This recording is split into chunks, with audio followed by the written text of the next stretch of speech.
গাজীপুরে সাংবাদিক তুহিন হত্যায় ৭ জন গ্রেপ্তার। গাজীপুর মহানগরের চান্দনা চৌরাস্তা এলাকায় সাংবাদিক আসাদুজ্জামান তুহিনকে কুপিয়ে হত্যার ঘটনায় এখন পর্যন্ত ৭ জনকে গ্রেপ্তার করেছে পুলিশ। গ্রেপ্তারকৃতরা হলেন মোহাম্মদ মিজান ওরফে কিটু মিজান, তার স্ত্রী গোলাপী, আল আমিন, মুহাম্মদ স্বাধীন, শাহজালাল, ফয়সাল হাসান ও মোহাম্মদ সুমন। গাজীপুর মেট্রোপলিটন পুলিশের উপকমিশনার রাবিউল হাসান জানান, শুক্রবার ৮ই আগস্ট রাতে পুলিশের ৩টি ইউনিট পৃথক স্থানে অভিযান চালিয়ে তাদের গ্রেপ্তার করে। এর আগে বৃহস্পতিবার রাত ৮টার দিকে ভিডিও ধারণকে কেন্দ্র করে প্রকাশ্যে ধারালো অস্ত্র দিয়ে তুহিনকে কুপিয়ে হত্যা করা হয়। নিহত তুহিন দৈনিক প্রতিদিনের কাগজের গাজীপুরের স্টাফ রিপোর্টার ছিলেন। তার বাড়ি ময়মনসিংহের ফুলবাড়িয়া উপজেলার ভাটিপাড়া গ্রামে। মামলার সূত্রে জানা গেছে, তুহিন পরিবারসহ চৌরাস্তা এলাকায় বসবাস করতেন।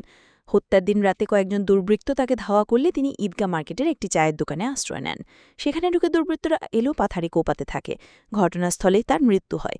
পরে সিসিটিভি ফুটেজে হত্যাকারীদের চিহ্নিত করে পুলিশ রাতেই অভিযান চালিয়ে ৫ জনকে আটক করে।